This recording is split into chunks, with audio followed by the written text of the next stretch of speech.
why it's so critical that you're actually talking to people who might use the research as you're doing the research, because then you're asking the right questions and you're talking about it in a way that's actually meaningful to people. You're using the right language, and you're thinking about how it fits with other things that are happening, that are related. Otherwise, as a researcher, I just feel like you're kind of working blind. So now, looking forward, is there any research right now that the consortium is working on or hopes to work on that you think would be, particularly impactful to Chicago public schools and like kind of nationwide education policy at large? Yeah, there's a lot. We do have some research coming out on the teacher evaluation system. We've actually been studying the teacher evaluation system for a long time. It's very sensitive. That is, yes, and actually, it's gone through revisions, in response to research.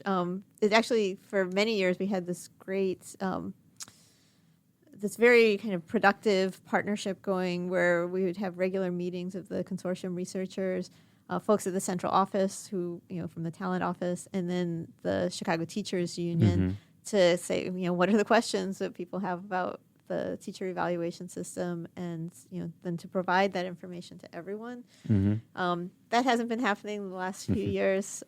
There's, I think, relationships between the district and the union. Yeah, also, politics can get in the way very easily. Yeah. But we do have a number of studies that are coming out that really address some of the issues of potential bias in teacher evaluation systems.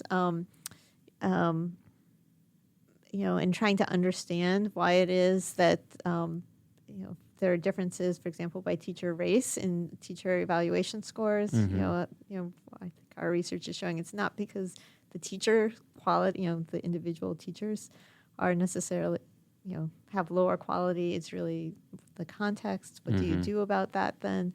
Because you don't want to disincentivize teachers from teaching in schools because they might get lower ratings. And so thinking about, what to do with that. I think everyone's really concerned about the increasing, changes in the racial composition in the teacher workforce. It's become much wider over the years. And, making sure that the system, that the evaluation system doesn't contribute to that is, something I think everyone thinks is really important. All right, one last thing. So this question is for all the students out there listening.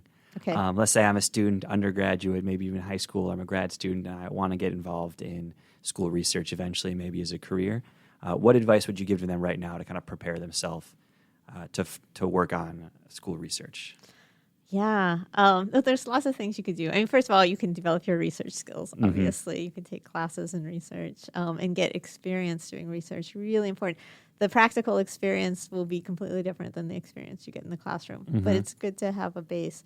I think any experience that you can get in schools or district offices or in nonprofits that work on educational issues, policy groups working on education policy, those will provide insights that will just make you a much more effective researcher, because you'll understand how the work is viewed from the perspective of people who would be using the research. So I think if you can get any of those kinds of experiences, they're extremely valuable. Because you were a teacher before you became a researcher. Yes, and so and so it's just so much easier for me to think about what the findings might mean as a teacher. Yeah.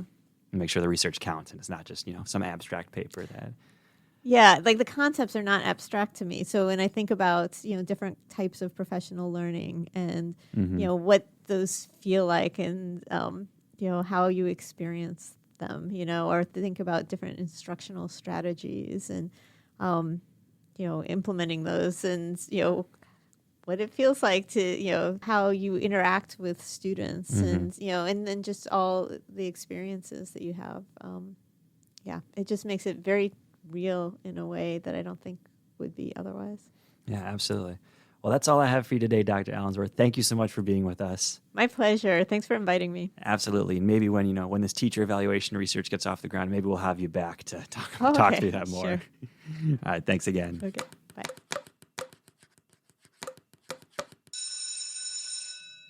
Welcome now to School Days, where we interview a guest about their own personal educational journey, the schools they went to, the experiences they had, and how that impacts where they are now. Today in School Days, we are joined by Jose Villalobos Gonzales, a dual degree student at the University of Chicago's Harris School of Public Policy and the Booth School of Business. Jose grew up in Mexico and was kind enough to share with us his scholarly experiences. Jose, thank you so much for joining us today. Thanks for having me, Sam. Excited to be here. Absolutely. So let's start at the very beginning. What was your first formal education experience? For sure. So I think like most people, I went to some sort of, kindergarten, preschool kind of thing. Not really school. I think my first day of school was when I was 5 years old, I want to say. And it was in this kind of like 2-year-ish little program that people had before starting elementary at 7. Mm-hmm. And so you grew up in Mexico City. What was the kind of the infrastructure for these kind of preschools like? So maybe just to step back a little bit, give you some more context of just the general situation. I think, not that I'm an expert in U.S. education, but I think it's a very similar system in that obviously you have your public education, which everybody in the country has access to, and then you have like a private education system that certain people can self-select into. Mm-hmm. The one thing I will note that I think is kind of different is that in Mexico, you have this set of people that have kind of realized that private education is very inaccessible, if you price it at a certain point. So, and public education at times is not very good. So there's been this kind of push by a lot of schools, both K-12 and also like undergrad, grad, to provide kind of cheaper private education. I think partly because obviously there's like an opportunity to make some profit, but I hope partly because they also have like a sense of duty in providing good education. So when I was growing up, I was kind of right in one of those like more accessible private schools. And I will say, I think the infrastructure was all in all pretty good. Like we had, whiteboards, we had desks, we had great teachers. But obviously it wasn't what you think of like, cool private high school that you see like in an American movie or anything of that sort. But I will say like my school, I think, had pretty good infrastructure, yet we were in an area of the city that wasn't necessarily the nicest. And so you could kind of like walk over to some of the public schools that were close by and you would see things like, kind of like roofs falling off. You would see classrooms that still had like the really old boards where you couldn't, like they had like the black and the chalk, like the blackboard with the chalk. They had like desks that were kind of like falling apart. Our school, they had like really cool instructional materials and they had kind of like, a reading space in the back of the room and like little games and things that were educational. Again, a lot of other schools around, you basically just had like space for desks that were pretty crammed in together. A lot of schools as well didn't really even have like proper flooring. Like, some schools you had just kind of like dirt or cement on the ground. So I would say that while our infrastructure was good, there was definitely a sense that was not very common, unfortunately. All right, so the teachers at your first school, at your what was the grade range of that first school you went to? It was pre-K, or I actually don't know the terminology super well. It was like 5 years old to 18, so like through high school. Oh, wow. So the school was the whole way? Yeah, the school was the whole way. That's also, I think, another difference that I've noticed with Mexico and the U.S. I think a lot of schools back home serve you the whole time of your life, whereas like I realize that it's like a lot more separated. It's kind of like K to 6, maybe 6 to 8, maybe 9 to 12, something of that sort. Yeah, how many students were in each grade at that school? That school was pretty small. I think we were, I want to say 60 or so per grade. Oh, that's 60 still pretty or 80. If you got, 12, 13 grades, it's still pretty sizable. Yeah. That's nothing. And so what do you remember? What were were the teachers mostly kind of new and like changing year to year? Were there kind of teachers who were there, 30, 40 years teaching people's kids and their kids' kids and their kids' kids?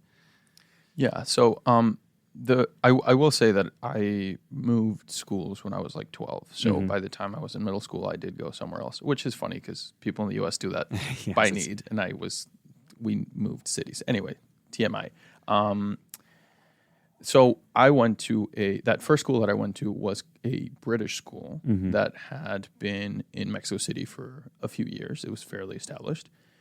And it was this kind of like experimental school that used a lot of like new teaching methodologies. So they had an interesting combination of really young teachers that were people that were interested in like, exploring new teaching methodologies and like doing very interactive learning and trying all these different teaching methods, coupled with a lot of much, much older, really established teachers. So that was like a really funny mix, I think.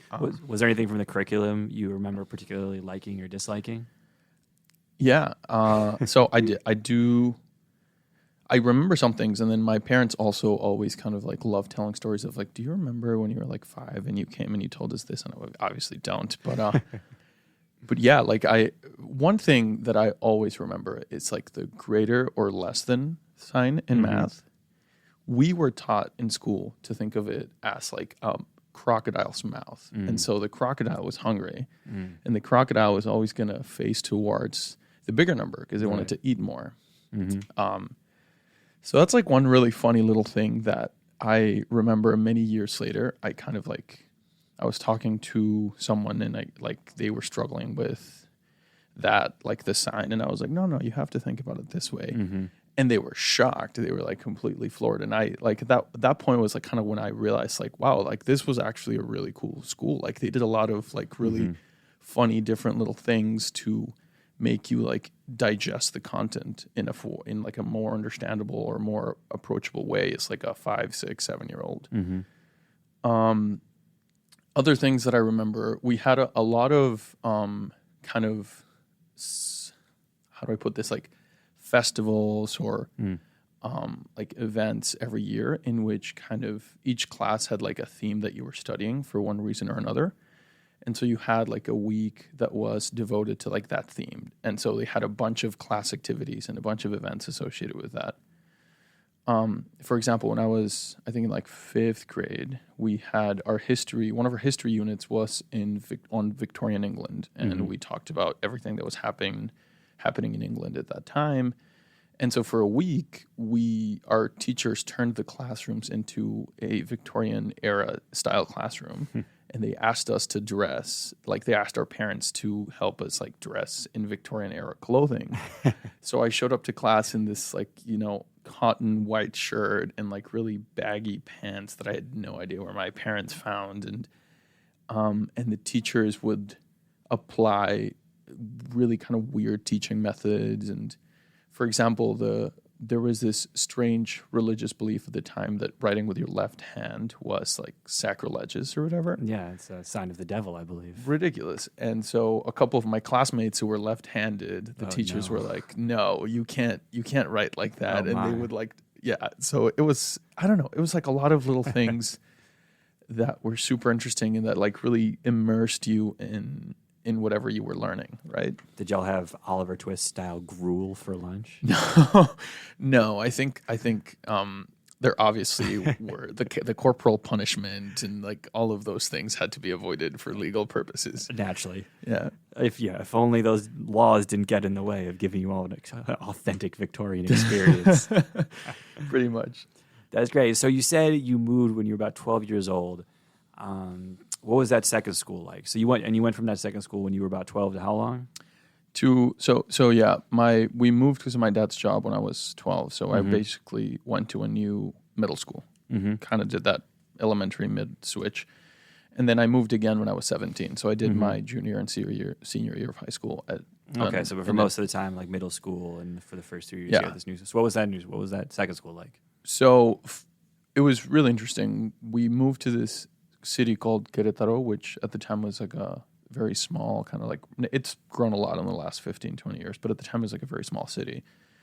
And when I got there, my parents enrolled me into pretty much any school we could find at the time because my parents had to like move very last second. It was like this job related thing. And we kind of all hated it. I think we all realized how privileged my brother and I had been of going to like such a cool school. And again, it was a school that was like very price accessible to people, right? Like my parents weren't super not very well off at all when I was growing up in Mexico City. So having access to that